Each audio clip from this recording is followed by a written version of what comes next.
Bem-vindos ao nosso Falando Disso de hoje, nesse canal YouTube, com uma pergunta dupla. Mariana Franco pergunta: professor, obrigado pelos vídeos e ensinamentos. Você poderia fazer um vídeo comentando sobre o conceito de umbigo do sonho em Freud? Obrigado. E de João Pedro Salles: também gostaria de ver o professor expandir mais sobre o sonho e suas implicações. Tenho dúvidas sobre o que seria o umbigo do sonho e o porquê da escolha de chamá-lo assim. Bom, essa é uma expressão que aparece duas vezes no Freud, ambas em Interpretação dos Sonhos, de 1900. Primeira numa nota em rodapé, onde ele diz o seguinte: tive a sensação de que a interpretação desta parte do sonho não foi suficientemente desenvolvida para possibilitar o entendimento de todo o seu sentido oculto. Se tivesse prosseguido em minha comparação com as três mulheres, ela me teria sido levado muito longe. Existe pelo menos um ponto em todo o sonho ao qual ele é insondável. Um umbigo, por assim dizer, que é o seu ponto de contato com o desconhecido. Desconhecido aqui é o famoso unerkannten. Agora, o querem conhecer. O segundo trecho diz o seguinte: mesmo no sonho mais minuciosamente interpretado, é frequente haver um trecho que tem que ser deixado na obscuridade. Veja, repetindo essa ideia daquilo que fica oculto. É que, durante o trabalho de interpretação, apercebemos-nos de que há, nesse ponto, um emaranhado de pensamentos oníricos, que não se deixa desenredar e que, além disso, nada acrescenta ao nosso conhecimento do conteúdo do sonho. Este é o umbigo do sonho, o ponto onde ele mergulha no desconhecido. Unerkannten. Os pensamentos oníricos a que somos levados pela interpretação não podem, pela natureza das coisas, ter um fim definido. Estão fadados a ramificar-se em todas as direções dentro da intricada rede de nosso mundo do pensamento.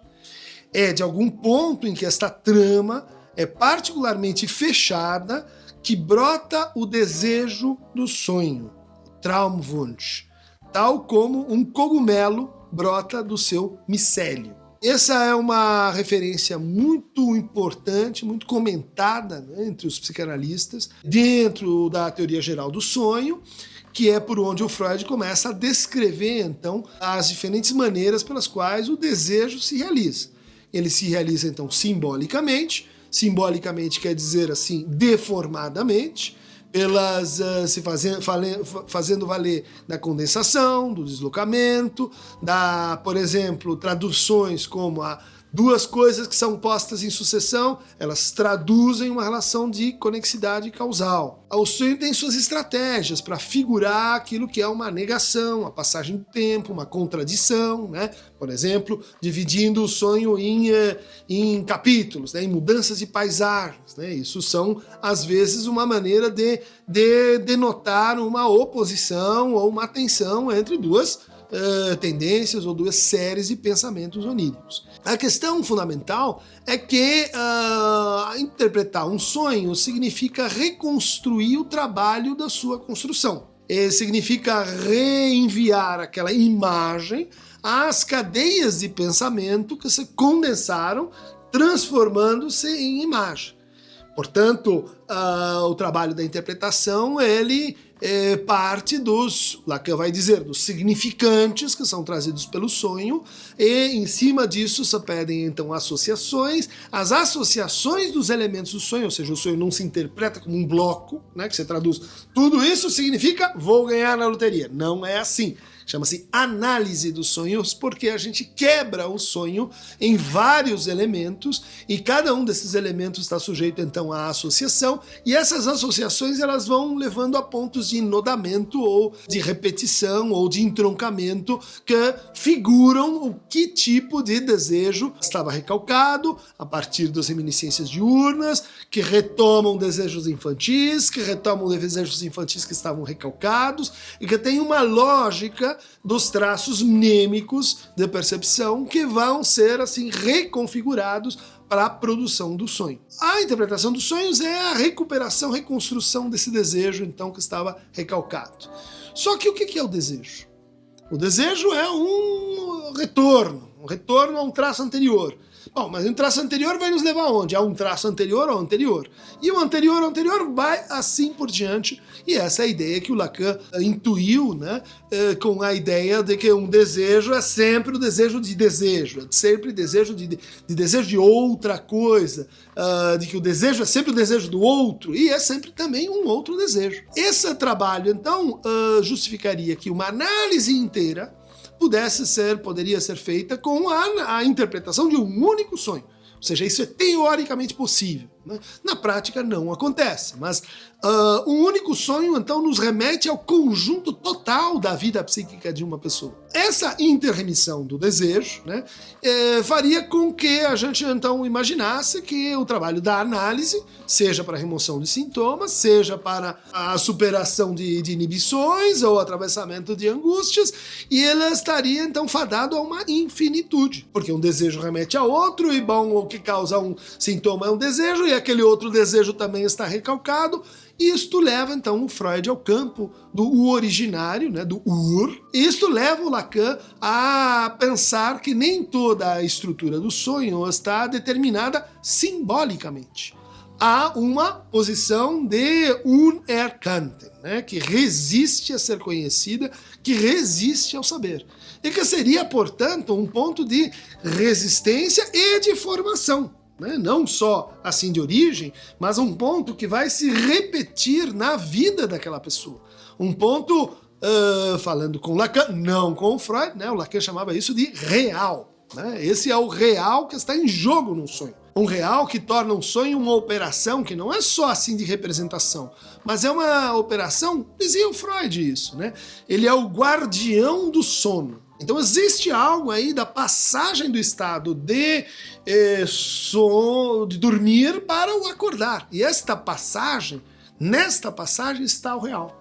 O real implica uma mudança, vamos dizer assim, de estágio. Ele não está, então, não é oposição entre a vigília e o sonho, como se um fosse o real e outro fosse imaginário, um fosse da fantasia, o outro fosse verdade. Bom, por isso que o Lacan diz também que muitas pessoas, e é possível que a gente sonhe acordado. A questão está na transição. E esta transição, que é um ponto então em que a gente acorda, ela aparece dentro do sonho em determinados momentos em que, como ele diz aqui, né, o emaranhado de pensamentos oníricos é tamanho, a condensação é tamanha, que há uma mudança de qualidade, há uma mudança de nível. Né?